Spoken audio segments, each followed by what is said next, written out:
This is the TSG Multimedia Podcast, bringing you the best train, model railroad, and historic preservation news, updates, and information since 2010.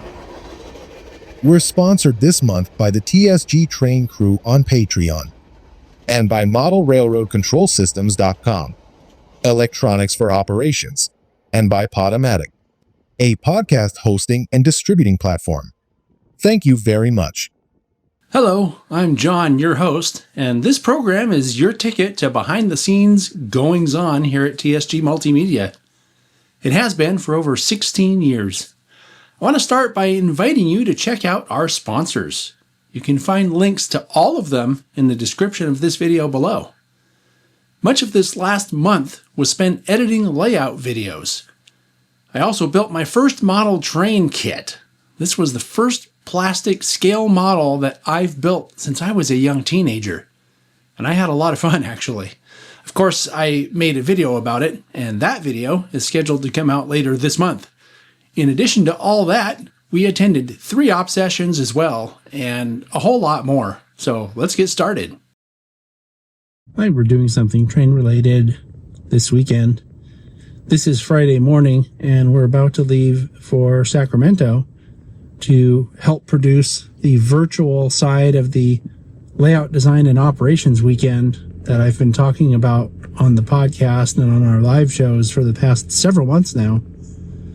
This is an event where they focus on layout design and operations, and it's being held this year at the California State Railroad Museum, and we're going a day early. Well, kind of a day early. The event kind of starts today too, because we have some activities today, but we're supposed to be setting up all the audio and video equipment today.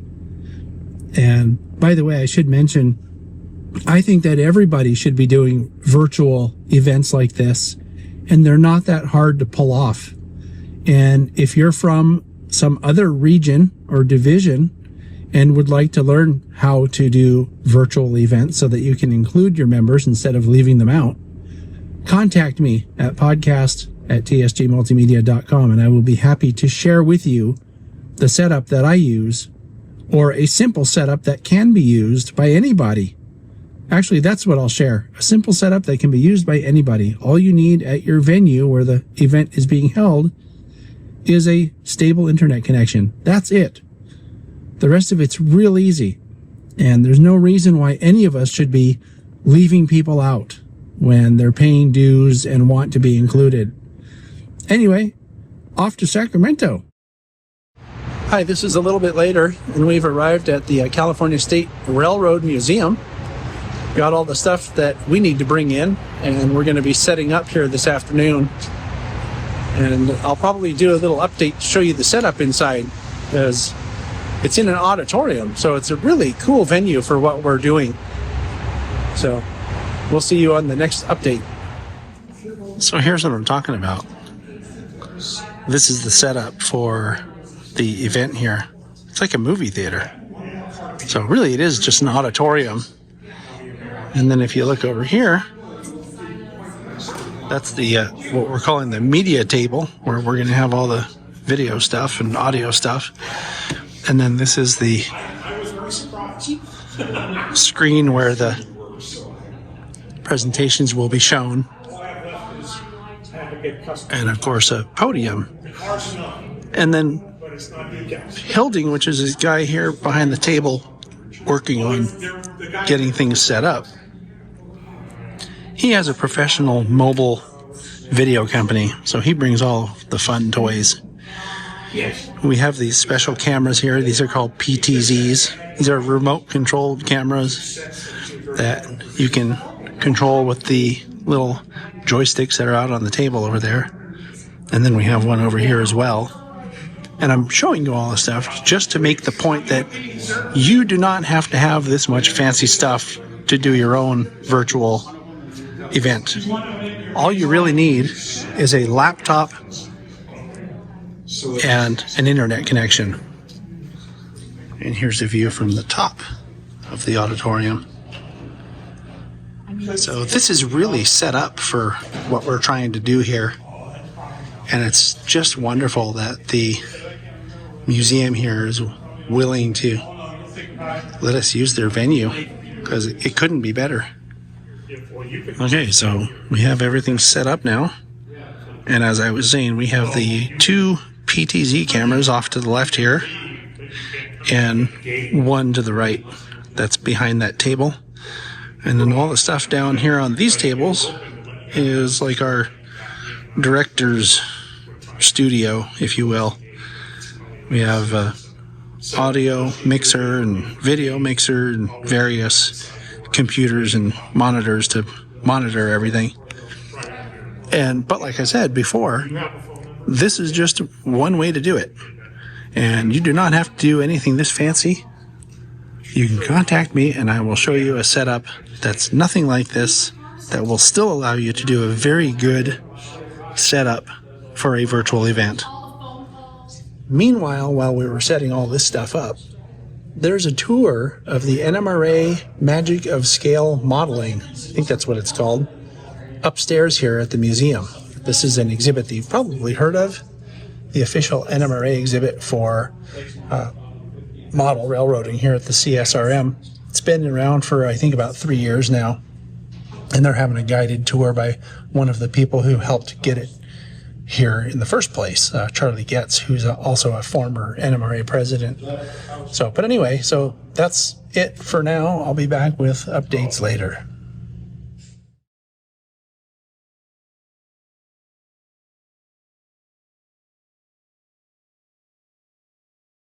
Hi, so this is the next day, and we're in the auditorium that I showed you yesterday and getting ready for the event now.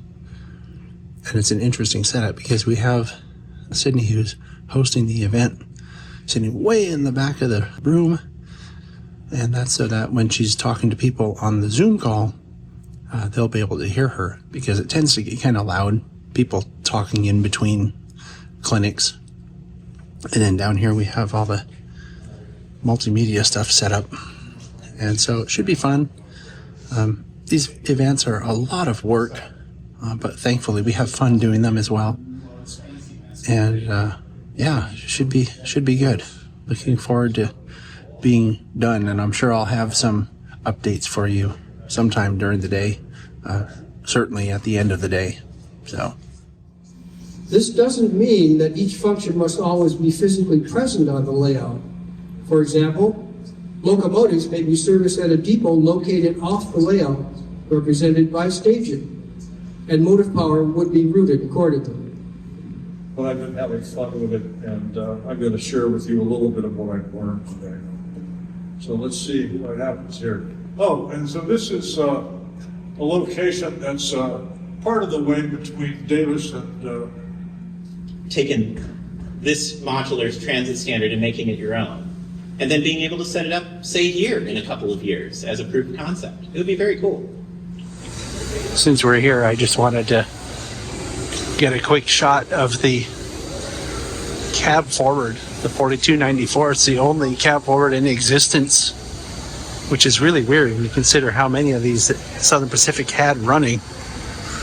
But this is it in the museum. We're at our lunch break right now. So far the event is going really well, though. And I think a lot of people are enjoying. We've had a lot of really good presentations already. And then after the UP, I also worked at Gemco. That's a yard in Van Nuys. Hi, I'm back again, and this is the end of the event. As you can see, we're even almost done striking all the equipment, cleaning up. And it was a really good event this year. It seemed like the presentations were even better than usual. So great shout out to the guy who got the presentations together for this event. It was Cliff Linton. You've seen him on the channel talking about this event.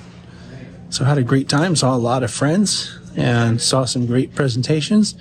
And most importantly, we were able to bring it virtually to our virtual audience, which I think we had something like 35 or something people. So it nearly doubled our attendance for the event altogether. So great job all around, and I'm tired, but feel good about how everything went today. Oh, hi there. This is the next day, and boy, we had a good time at the Layout Design and Operations weekend. The clinic day, anyway, bringing the virtual to you. But today, I came back home last night, and today I'm going to do something that's train related. Well, it's toy train related, and since it's toy train related, of course, it has to include this guy. Hey. It's not Fat Albert. Close. So, what is this thing? We're going to a show today that's put on by the Golden Gate Lionel Club. Oh. And, I've never been to this particular show before, so we're going to see how it is today. Our friend Eric check it out. Was part of that group, wasn't he? I believe he was, yeah. Yeah. I believe he was. So we're going to go see what this toy train show is all about, and definitely have fun along the way, and we'll maybe come back with some kind of update.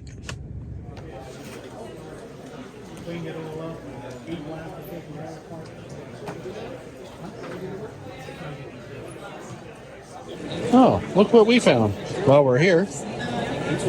Something I'll be talking about sometime pretty soon. The SBHRS is having their spring open house in the first weekend of April. So this will be the first time you hear about this on the podcast. I'm a little surprised to see this here. Makes me wonder who's here that I know who's involved with SBHRS.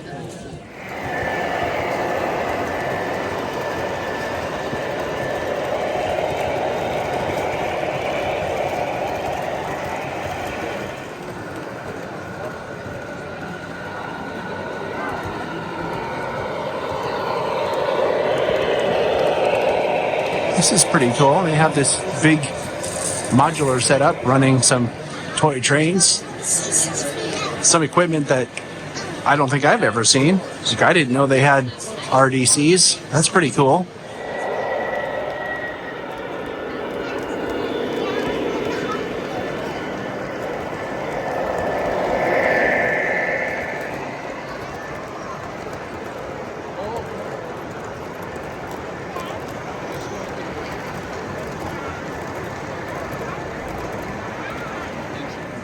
This is an example that you don't have to be what we would refer to as a scale modeler to still do super details and cool details on a layout. You can see there's an operating, I guess, trash barrel with a flame in it. That's pretty cool, and a bunch of clutter all around this little scene right here.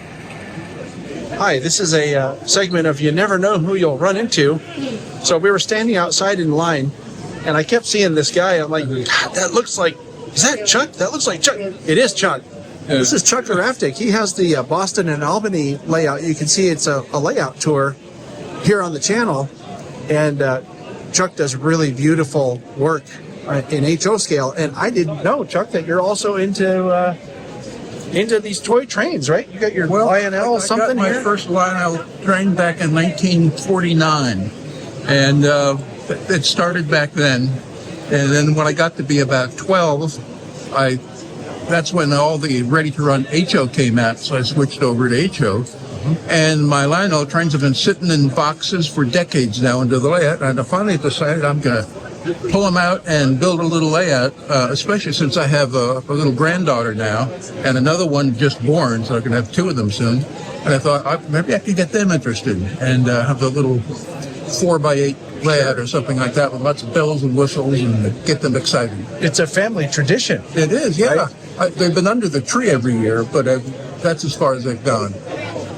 Yeah, well, it's been fun. There you have it. You never know who you'll run into. And actually, I've seen a couple other people here that I know that I haven't talked to yet, but it's always fun to run into people that you know, and it's good to see you. Yeah, good to see you too.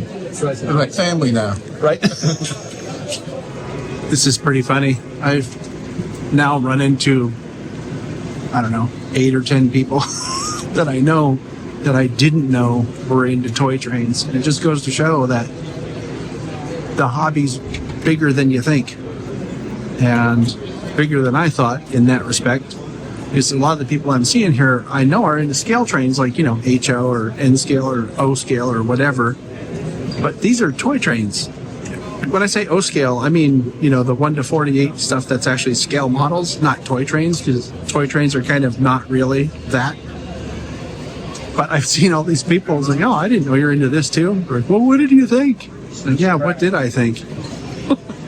So I've run into someone that I didn't know, but he knows who I am, and I think we're friends on Facebook. This is Chris Cross. Yes, that's his real name. And there's no applesauce after that, right? Only if I'm in kindergarten. Okay. So Chris actually knows more about the shows than I could tell you. So I asked him if he would mention, because he's actually an exhibitor / vendor here. What could you tell the people on YouTube about this event? And this is the Golden Gate Lionel Railroad Club annual train show and swap meet. I call it a swap meet. It's actually a train show, which means most people, when they think of a train show, you come and buy stuff, you find things that you want to add to your collection, that type of thing. But in addition to that, the club sets up their train layout, and so the kids can come and look at the trains running, which is extraordinarily popular. This is a one-day deal, and the thing that I like about this is because it's local. You have a lot of people that come and kind of clean out their garage. And so the things that you find are things that people like. Not very many dealers, that come in and take over 2 aisles, and it feels like you're walking into a retail store. So this is more of guys saying, I love this train, but I'm over it. Yeah. Don't want to store it anymore. Don't want to store it anymore. And you can find some, if you know what you're looking for, you can find some treasures, because not everybody knows what they have. Exactly. So I've got a couple of standard gauge buildings that are tin plate from the 30s. I have no idea what they're worth. So come take advantage of Chris. No, but there was another interesting connection, which is Chris also knew and was friends with our friend, the late Eric Child, which, if you remember, he was the person whose property the Fern Creek in Western was on, that we really covered extensively on this channel. So we were having some, I guess, memories of Eric too. So it's interesting who you run into at these kind of things. And we're getting photobombed. Oh, by a Fern Creek and Western guy. Oh boy. It's all good. All right. Thank you for letting people know. I appreciate it. It's wonderful. And nice to meet you. It was nice to meet you too. All right. Cool. Take care.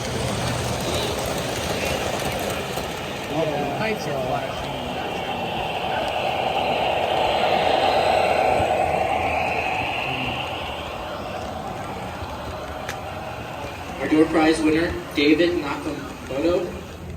All right, so we're just getting out of that little toy train show, and that was an interesting experience. I saw a lot of people that I didn't think I'd see. I mean, I always see people I know at things like this, but some of the people that I saw, you didn't expect to see at a toy train show. Right. I mean, there are people that I was mentioning this on an update I did a while ago about how you can just assume that anyone that likes any kind of trains will show up here too. That's my conclusion. So, but you found some stuff that you wanted to, right? Yeah, I bought several American Flyer freight cars and a book. Very happy. Like I said earlier, didn't know what to expect with this show. Never been to it before, but it was pretty nice. Probably worth going to, actually. Yeah, definitely, especially if you're into the toy trains. A lot of good deals. Yeah. Well, I have one question for you, and I think we've talked about this before, but I want you to tell people that watch this, like, what's your goal with how do you decide what you're going to buy when you come to a show like this? What are you looking for? What I like? I don't know. If I see it and I like it, I'll buy it. But isn't it though, usually stuff you don't already have? Usually stuff I don't have, sometimes things that I do have that are maybe in better condition than the one that I have, or a different variation, because that's the thing with old toy trains is they made different variations of the same thing. Maybe this one, it has yellow lettering and this one has white lettering, so you don't have the one with the white, so you got to get that one. So is the idea then just like to collect the stuff that you don't have, so you have one of each thing that they made, kind of? Yeah, basically. Yeah. Basically. So there's plenty to collect then. Yeah. Yeah. Yeah. It's a real problem. All right. Well, that's it for now. I'll see you on whatever the next podcast update is. Yep. Hi, we're doing something train related today. I'm in the car here, or we're in the car here with our friends Charlie there on the left and Tom there on the behind me. Greetings. Right. And we're on our way to our friend Jim's house. Jim Radke has a fairly large layout that Sydney and I have not operated on yet. So this will be our first time. But these guys are old pros. They've operated everywhere. Just look at them. They look like professionals to me. Oh, always professional. Yeah, very, very professional. But anyway, we're going to have fun. And, I've talked about this before. This is part of the fun of the hobby, is the social aspect for people like us, right? Because we're kind of social people. So we're going to have a lot of fun. And yeah, we're going to have a lot of fun. That's what it's all about. The upper staging wasn't working because we weren't throwing the upper staging switches. Which makes me think that I should get a big sign that says lower staging with arrows pointing down for idiots like me. Hi, we're outside the layout right here, and we just had our briefing, and I am completely confused about everything. It'll probably make itself apparent once we get going. I sure hope so. That's what happened last time. Okay. Because last time, the briefing, I'm going, oh my God, how am I going to figure this out? And once we got to, it made sense. It made sense. We have a lot of common, things in common on this. So he said it'll make sense, so I'm going with what Tom says. Well, that was my experience last time.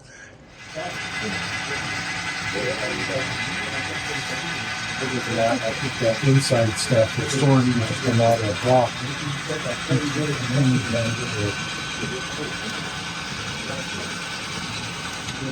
So I'm coming down the hill over here, and it's moving now, but there was this train here.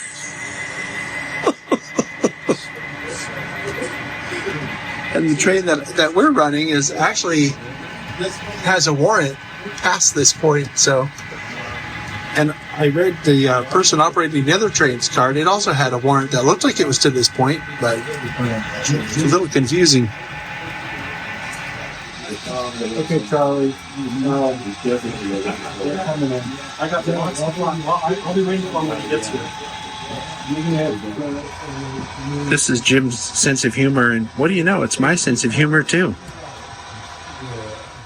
So for those of you that have been watching the programs on this channel for a long time, you've seen this before. This is a big wide aisle that is wide enough for probably 3 wide people. It's really great to have big aisles like this. Hi, it's me. We just finished our first job. We took what's referred to as a drag freight all across the entire railroad, which is a great way. If you ever go to one of these things and you're feeling confused or, intimidated by the crew briefing, which I was very confused by our crew briefing this morning, take an easy job like a through freight and it'll help you get accustomed to the layout, which is exactly what just happened. It was a lot of fun, actually. And I feel more confident now that I'll be able to do whatever the next job is without too much confusion. It's just a matter of figuring out how the layout is set up and what the protocols are for running the jobs. And I'm finding out, even though it was confusing at the beginning, it's pretty simple and pretty straightforward. I just have to do it. Because you're supposed to be. All right, so our second job is underway, and we're actually operating this. It's called another drag freight, which is going to go from one end to the other. But what Jim has done to make things interesting is he has these little spots that you have to set stuff out sometimes out of the train, and it has a special green tag that kind of alerts the operating crew that it needs some special handling. So you kind of have to be a little bit more alert, I guess, than on some other through freights on other op sessions. So it's actually kind of interesting. and I think it makes things more fun. Take a picture of me with a big smile on my face. Something happened over here. What's going on? Well, they were supposed to back that train up, and it didn't get backed up. Oh no! Who did this? Clothesline. Gee, I don't know who did this. Whose fault was it, Jim? The dispatcher. I think it's all my fault for putting on the wrong dispatcher. train. Yeah. Okay, gotta take a picture, Ed. Hi, so we're just wrapped up at Jim's operating session. I seemed like everybody there had a great time. There was plenty of laughing going on, and a lot of laughing at unfortunate things like derailments, which you saw. A pretty good one too. But yeah, so someone in the car here on our way back was saying something about how, yeah, there was a crash. There was even a really bad derailment where some equipment hit the floor, but Jim was heard laughing, so it must have been okay.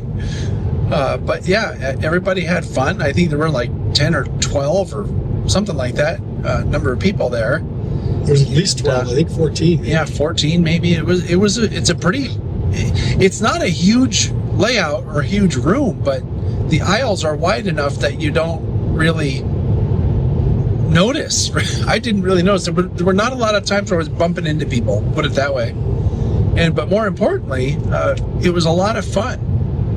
Sydney and I did just, I guess, 2 jobs, and both of them were kind of like through freight type jobs with a little bit of, setting out special freight in certain places and swapping out trains at the yard. So that was actually pretty fun. So thank you very much, Jim. But let's go to the other people and see what they have to say about it. Since you're sitting next to me, Charlie, just don't lose your track of your driving. Yeah, I think I'll pay attention to the road in front of me. I had a great time. I was the flunky. Is that the word? You're the yard flunky. The yard flunky. Working. That's what Mark calls you. With Mark, the maestro yardmaster. Yes. We had a good time. Typical thing is Jim had changed the operating procedures for the yard, but he hadn't changed the documentation for the crews who were taking things out of the yard. So we had a lot of fun saying, this is what you do, and don't read the instructions on your card. Oh, right, yeah. Instructions are for idiots. So that was part of the fun. But we got a lot of trains moving today. It was a huge fun. I know every time I came to the yard, there wasn't a lot of waiting, so you guys must have been pretty efficient. Yeah, I think we had a good time. We did it. We got a lot of trains out. Yeah. What did you think, Tom? An extra shout out to Jim White for making lunch for everybody. Absolutely. Which is super, super nice. So thank you. Yeah, Pam made some great, delicious lunch. So, yeah, can't go wrong with spaghetti with great meat sauce. That's right. So I was running a local. I ran 3 locals to the same location. So I was running 3 different sections. And the first run wasn't too bad, a modest amount of cars. And then they really loaded me up on sections 2 and 3. I ended up completing perfectly sections 1 and 2. Sections 3, the clock ran out. So died on hours.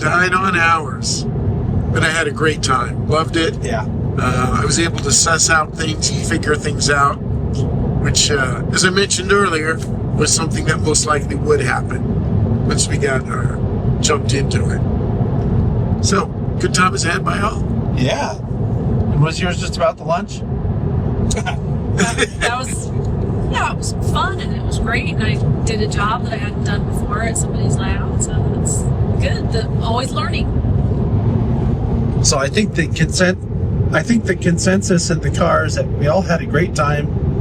And thank you very much, Jim, for inviting us. We're glad that we finally made it. These guys are really glad that they got to go.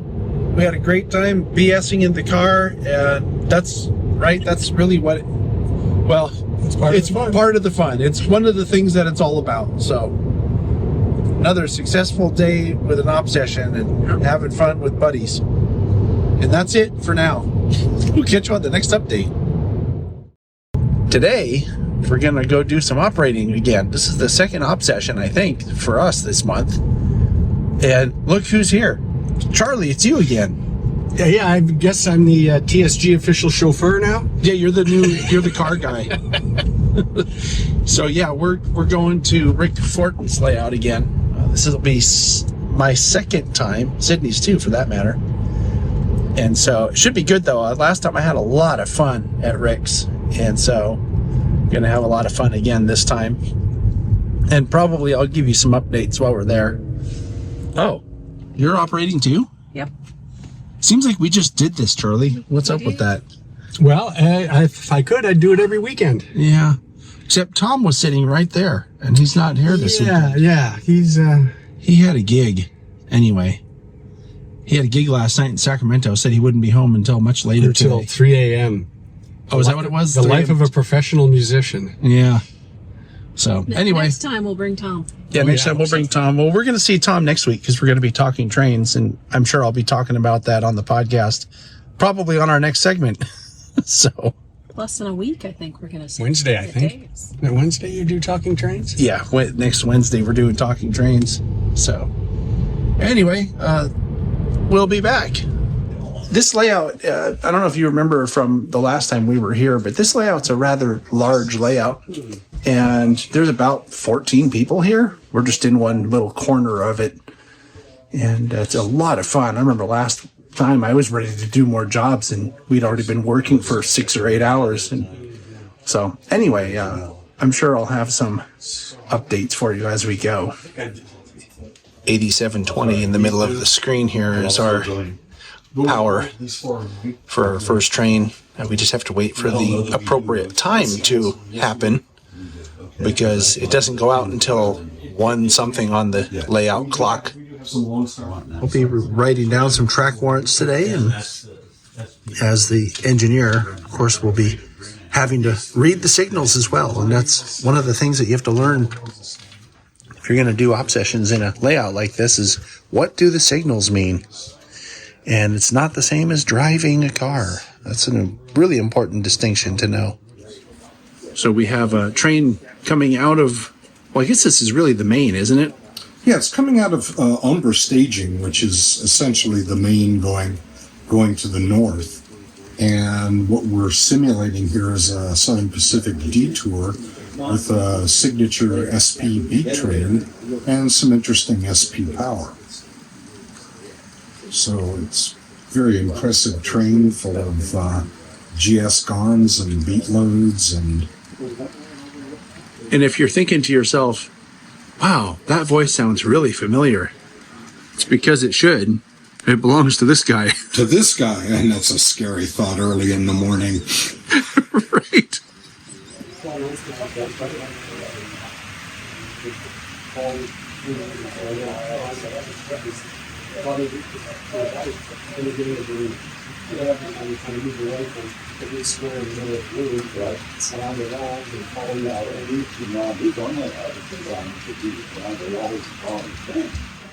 Okay, so the job that we have today is called the EPU, the Eastbound Pickup. It's I guess they refer to it as a freight drag, which is, I'm new to that type of job, and I find it confusing to know which of the cars I'm carrying get left somewhere, since I'm so used to switching jobs where I'm taking to local industry and switching stuff out. This is new to me to just run through towns and places and just deliver it. So I had to figure out, how do I know? I have this whole stack of cards, right? How do I know? And the layout owner has posted a little poster that helps us interpret what this means up here. You can see these are all different ways. So this one, a number within a box, means that it's beyond the layout east. And so we're going to take this whole stack of cars that are all marked this way, all the way with us across the whole layout to the other staging. So we don't have to do anything with those cars. And they're at the end of the train. In the middle of the train, we have something that I think they're referring to in our instructions as the orchard block shorts. But this box right here with an X, we're told, means transfer to another railroad from Orchard Yard. So this one needs to go to Orchard Yard. And then there's some assorted ones in here, but they all need to go to Orchard Yard. Then we have these here, which are just a number with no circle or anything, not X'd out. And we're told that those mean on layout destination. So these go to, we're going to drop in the Reading yard as we go through there. And we just have different ones that go to different places. Where's your little low chair? Oh, well, there's schools there. I know.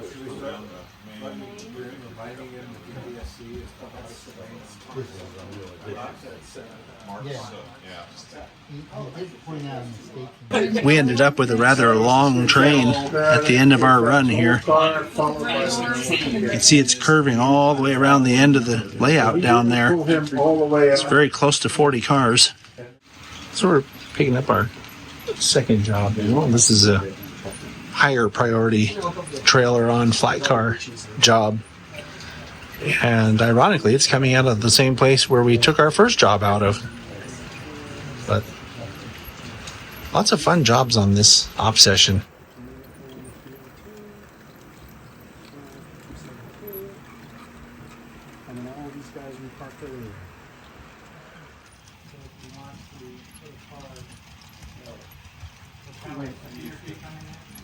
I have a SPO, Mark. That's okay. You can put it on your and or 4, 6, or 6. Hi, so this is a while later, and we're just taking off from Rick's now, and once again had a great time. We actually did 3 jobs this time. I think the first time we only did two jobs, if I remember right. This time we did 3. Basically, it was, I believe, 2 drag freights and then what's called a turn, which is where you go out to a place and then return back to the same origination point. And yeah, it was a lot of fun. And thanks, Rick, for having us once again. Since we're sitting in the car with other people, since I'm sitting in the car with other people, I'm going to go to the other people and see what they have to say. Good time. Lots, all the usual suspects. So it was great seeing everybody and visiting, and got to do more of those drag freights, which apparently the universe thinks I need to learn more about. They're a real drag. Yeah. What did you think, Charlie? What did you do? I did the Los Molinos local, which is actually, it's fun because it's actually 3 locals. You go to Los Molinos, you do the north side, then you head out, you do all the work in Red Bluff, then you come back and you do the south side. Actually, it's the other way around, but south side. So it's like three different locals, and a lot of fun. I did that with Dick Zarin, and we had a good time. Sounds good. So I think everybody had a good time. I didn't hear anybody crying. We'll put it that way. It's because you turned your radio off. Yeah, right. So anyway, that's it for today's festivities, I guess. And we'll come back on the next update, probably this coming Wednesday when we do a TSG Live Talking Trains episode. And that's going to be a lot of fun. So that's it. See you later. Hi, we did something train related today. Murph and I just got done with this month's episode of TSG Live Talking Trains. And we had a great discussion or presentation or both with Stephen Priest. And I think I learned a lot, Murph, about how to stay motivated and get stuff done. I sure did. And he gave us a few project management secrets about how to get your train crew to actually work with you to help also complete your layout. There was one thing that was surprisingly absent, though, was he didn't talk about bribing people with donuts. There was that. Or pizza. Well, anyway, aside from that, it was actually a really good show. And I think that if you watch it, you'll be glad you did. So check it out on the replay. Oh, hello there. In case this scene looks a little bit familiar, it's because we're doing something train related today. And, well, what do you know? We're in the car with Charlie again. Charlie, you're the official TSG chauffeur? I'm the TSG chauffeur, and happy to do it. Yeah. Now, we're actually on our way to lunch right now because we're doing an op session today. Oh, and then look, this is also a familiar sight, but we're doing more than just an op session today. So Charlie and Tom and Dave, who we all know from various places, but they're all regulars here. Dave owns the layout we're operating on, the Rawhide and Duct tape in Watsonville. Charlie's been a regular here for a long time. I don't know if you also helped design and build it. I did not help build it, but Tom did. Yeah. Tom helped design and build. Tom's not with us today. Again, he would be sitting in that seat if we were doing this like we did for Jim's layout on the first op session of the month. But anyway, I digress. What I was going to tell you is that we're also filming scenes for a clinic that Tom, Charlie, and Dave are going to be giving at the regional PCR convention at the end of this month in San Luis Obispo. You can join us virtually, because I know most of our viewing audience is not local to our area. And so we're doing a virtual version of that. And this clinic that I'm talking about will be available to the virtual audience. So we're filming a bunch of clips for this clinic today at Dave's op session. And the clinic is all about the most fun you can have, model railroading. And Charlie, since you're involved with the construction or writing or whatever of the clinic, what could you tell people while you're still looking at the road? Well, for me, operating is the most fun you can have, model railroading. It's fun building, it's fun designing, but ultimately the end result is operating. And I would just like to encourage more people who haven't tried operating to give it a try, and people who have layouts who've never considered operating their layout to consider doing that. So that's what the clinic's about. Sounds like fun. I hope so. Yeah, and of course, we're big ops fans too, so it fits right in with what we do. So anyway, that's what we're doing today. I may have some updates later. Depends what ends up happening. Really, my presence here today has more to do with helping film the clips for the clinic than it does with operating. But luckily, part of the process of filming the clips includes doing a job. So we will get to do some operations anyway. Anyway, that's it for now. Maybe some more updates later. Hi there, coming to you from Sacramento today, and we're doing something train related. There's a big train show here. I came with my buddies, the Hills. Hey, there's a real train. There's a real train. I think we might have even heard it. We might have seen, that might be the one we saw, right? Yeah. So yeah, we're up here in Sacramento, going to go to the train show. What are you hoping to find, sir? Stuff. Yeah? Yeah, I got my bags, got the cash. Let's do it. What are you hoping to find, sir? Looking for some G-gauge stuff for our garden railroad, San Benito Southern. Oh yeah, we've done a video about the San Benito Southern. Yeah. Yep. Yeah. Good to be in Sacramento again. Yep. Yeah, we haven't been here for a while. That's right. All right. Let's go have fun. Let's. So as we're walking up into the train show here, I was just thinking to myself, Kevin, you're the train show guy this month. I am. I keep calling you up and saying, hey, you want to go to this show? Right? So I guess that's what I owe it. I owe it all to him. Oh, we've already found something kind of cool. What do you know about this, Kevin?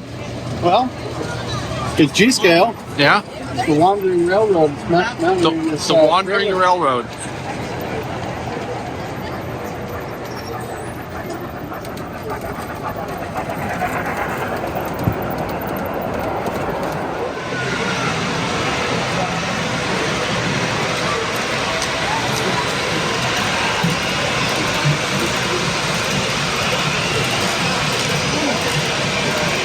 This is the Sacramento Garden Scale Club, and Kevin was just pointing out that they have their own train, which I'm going to show you. It's really cool. It even has an LED billboard on the side of it.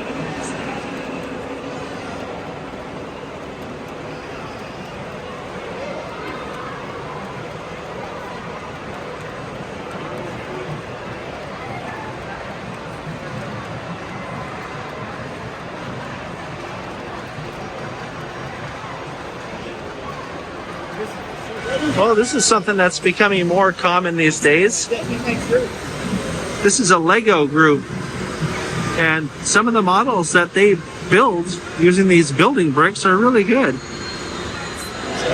They even built their QR code out of Legos. There's something I've never seen before. Schuco Monorail? You ever seen one of these before? Kevin is a big Disney fan as well as a big train fan, so this hits all the buttons.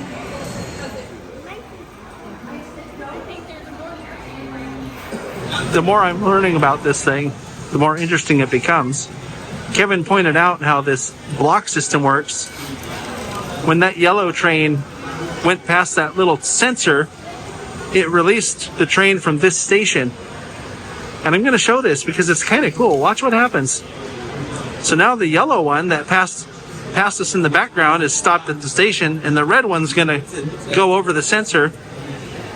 I'm going to come over here so you can watch it happen. The sensor is up on the right side of the screen there. Well, and watch what happens. So that sensor triggered the release of the train that was here. And actually the sensor here on this station is releasing the train from the other station, which I'll show you in a second.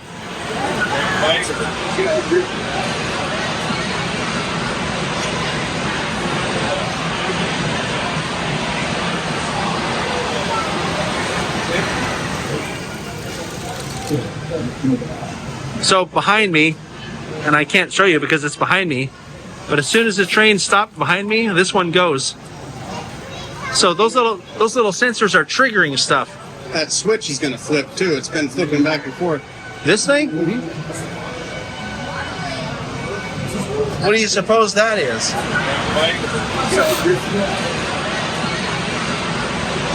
Okay, kids, this is one of the things that I always talk about, which is here we have a table of, $2 rolling stock or $5 rolling stock.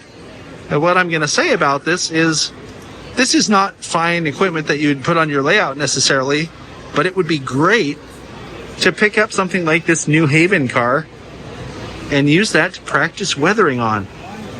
The train shows that I've been to here at Cal Expo in the past were all called the Great Train Show, and this one's different. I think it's run by the same people, but it's intended to be a bigger show, and it looks like they've brought in a lot of well-known vendors. And it looks like Lionel has a setup that's very similar to what we saw at the Rocky Mountain Train Show a few years ago. I'm Dave Putnam. I'm superintendent for the Sierra Division in the Pacific Coast region. And we have the table here at the Great Train Show this weekend, and we're talking to attendees about the NMRA, what it has to offer, and signing up new members. Here's a brand we're familiar with on the channel, Scale Trains. We do all kinds of spotlights on these. And yes, Scale Trains does N scale too.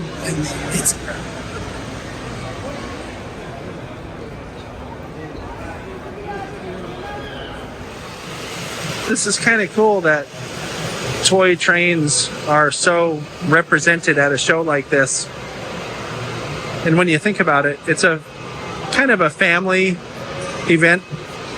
So having toy trains is a great way to get kids interested really in modeling. So that's one of the things that I will always show and promote and talk about on the channel, because toy trains, I think, have a really important part in the hobby. And I think it gets overlooked by a lot of scale model purists.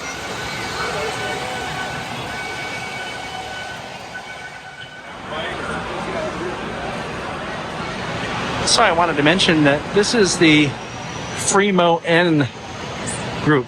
That's Fremo standard built as N-scale modules.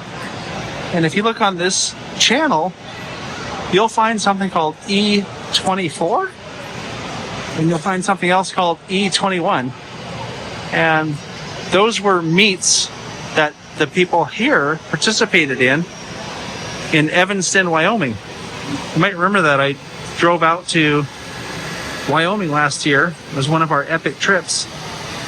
And some of the modules that are here today were in Wyoming for that trip.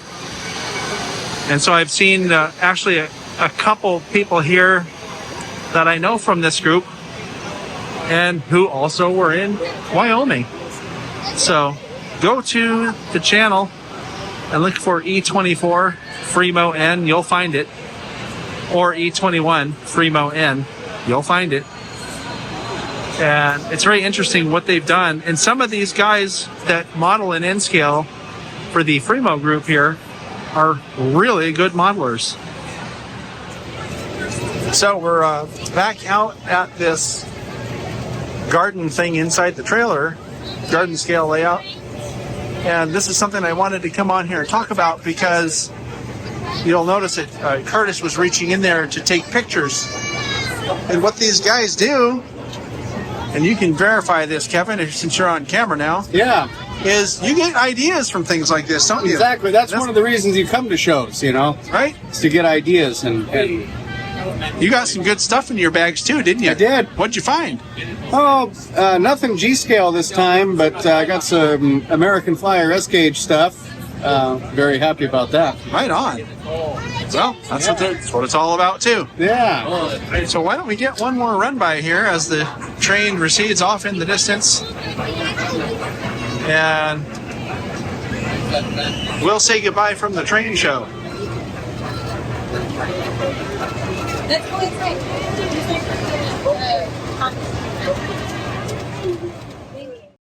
Surprisingly, I didn't get any catches of the month this month, so I'm going to use one of my old pictures to tell you if you have a catch of the month that you'd like to send in, please send it to podcast@tsgmultimedia.com. Be sure you own the shots and provide the what's, whens, and wheres of the shots you send in. And this goes for models as well. If you have a model you're working on, let us know about it. I love sharing people's models and I love sharing people's modeling. So send those shots in. So before we put a lid on this one, I need to tell you one more time about the Pacific Coast Region's annual convention. This event is being held in person, but it's also being held virtually at the same time. Some of the best things about the virtual option are that you don't have to be a member of anything to join us. You don't have to spend a lot of money on travel, and you'll have access to the content for a couple weeks after the event. Use the code PCR2025 to get a 25% discount off the virtual admission price, making it only $30. The goal of the PCR Convention's virtual event is to grow and share a great hobby with as many people as possible. So please sign up today and join us. You'll have a great time, and you'll get to meet a lot of very cool and interesting people while you're at it. So 2025 is already gearing up to be very, very busy for us, and we're glad that you're along for the ride. Thanks so much for watching, and I'll see you next time.